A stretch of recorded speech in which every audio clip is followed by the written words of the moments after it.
এই নতুন বাংলাদেশে আমরা কোন ফাঁসিবাদের দোসরদের পদধ্বনি শুনতে চাই না। ফাঁসিবাদের দোসরদের কোন দালালদের আমরা চেহারা দেখতে চাই না। প্রয়োজন জাতীয় ঐক্য। যে চেতনা এবং ঐক্যকে ধারণ করে ছাত্র সমাজ আন্দোলন শুরু করেছিলাম, যে চেতনার মূল মন্ত্র ছিল উই ওয়ান্ট জাস্টিস। বিসমিল্লাহির রহমানির রহিম। মজলুমদের সংগঠন, নির্যাতিতদের সংগঠন মায়ের ডাকের আজকের এই ভুক্তভোগীদের গণজমায়েতে সম্মানিত সভাপতি, যিনি জুলুম নির্যাতন নিষ্পেষণ উপেক্ষা করেও আমাদের ভুক্তভোগীদের প্ল্যাটফর্মকে দীর্ঘ সময় ধরে টেনে এনে আজকে একটি সফল প্রোগ্রামের আয়োজন করতে পেরেছেন উন্মুক্ত আকাশে সংগ্রামী কনভেনার সানজিদা খানম ইসলাম, সম্মানিত জাতীয় নেতৃবৃন্দ, মানবাধিকার কমিশনের এবং বিভিন্ন মানব সম্মানিত নেতৃবৃন্দ, সম্মানিত সুধী মণ্ডলী, যাদের জন্য আজকের আয়োজন বিশ্ব মানবাধিকার দিবসে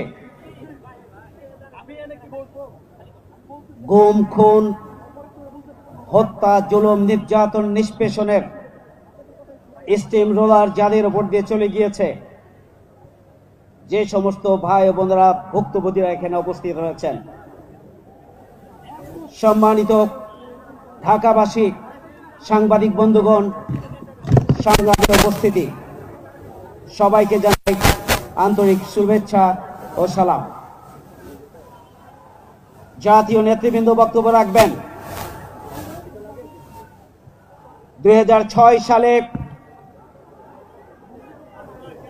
28 অক্টোবর পল্টন ময়দানে শেখ হাসিনা ফ্যাসিস্টের আহ্বানে সারা দেশ থেকে লগি, বৈঠা এবং আগ্নেয়াস্ত্র নিয়ে যে নির্মম হত্যাকাণ্ড পরিচালনা করা হয়েছিল, সেই দিন পল্টন ময়দানে ফ্যাসিবাদের উত্থান হয়েছিল। মঈনুদ্দিন ফখরুদ্দিনের সহযোগিতায় 2008 সালের নির্বাচনে শেখ হাসিনা ক্ষমতায় এসে তা সেই ফ্যাসিবাদকে ধীরে ধীরে শক্তিশালী করার জন্য তার পাটাতন গেড়েছিল। আর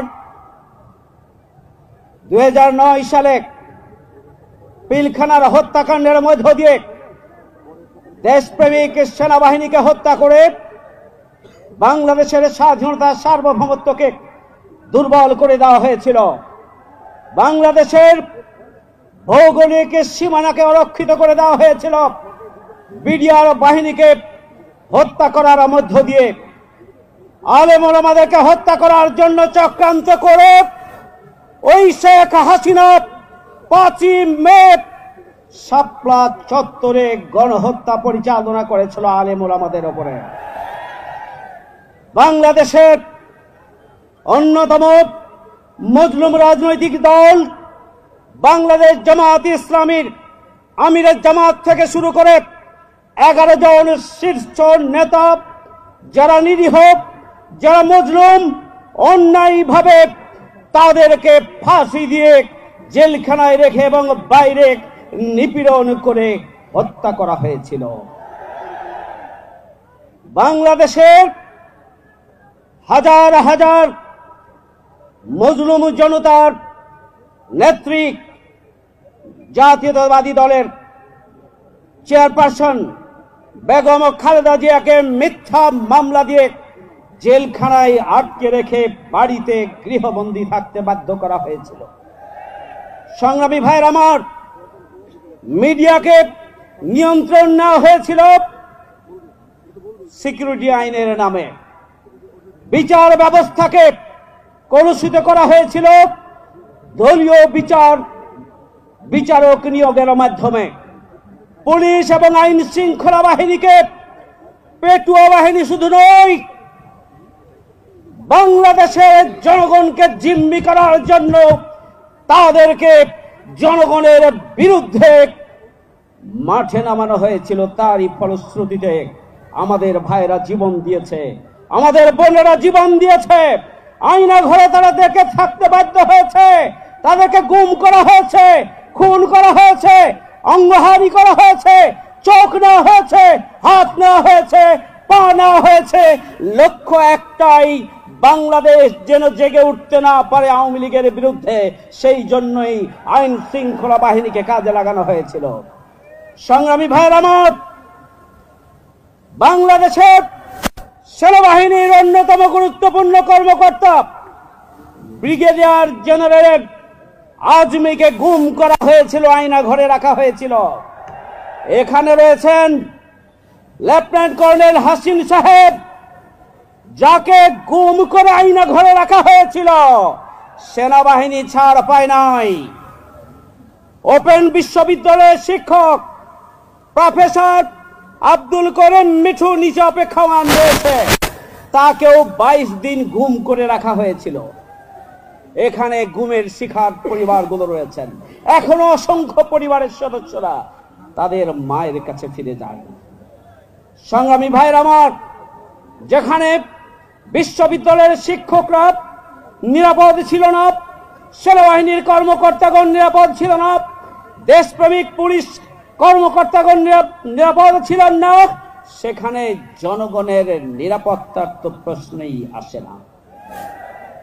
সংগ্রামী ভাই বন্ধুগণ, আজকে শুধু এটুকুই বলতে চাই, বাংলাদেশকে এদেশের ছাত্র সমাজের নেতৃত্বে জনগণ ঐক্যবদ্ধ হয়ে নির্যাতিত নিপীড়িত মানুষ 17.5 বছরে তারা বীতশ্রদ্ধ বিপর্যস্ত হয়ে ছাত্রদের নেতৃত্বে নিজের জীবনকে বাজি রেখে 5ই আগস্ট 36শে জুলাই নতুন বাংলাদেশ আমাদেরকে এনে দিয়েছে।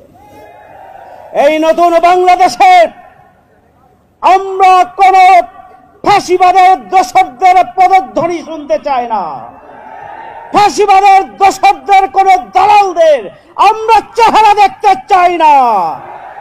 প্রয়োজন জাতীয় ঐক্য।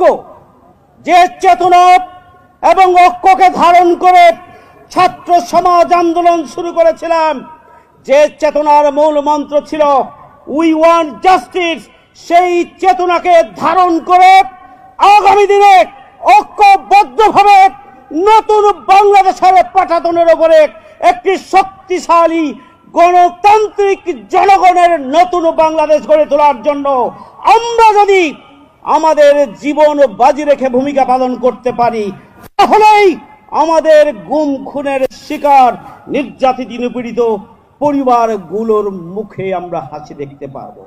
তাহলেই এদেশের 18 কোটি নির্যাতিত নিপীড়িত মানুষের স্বপ্ন বাস্তবায়িত হবে। সেই জন্য জাতীয় নেতৃবৃন্দ, সুশীল সমাজ, সাংবাদিক বন্ধুগণ, সচেতন জনগোষ্ঠী, মানবাধিকার কমিশন, সকল শ্রেণী পেশার মানুষ 5ই আগস্টের চেতনাকে ধারণ করে আগামী দিনে যে কোনো চক্রান্তের বিরুদ্ধে ঐক্যবদ্ধভাবে নতুন বাংলাদেশ গড়ে তোলার জন্য, সন্ত্রাস বাংলাদেশ গড়ে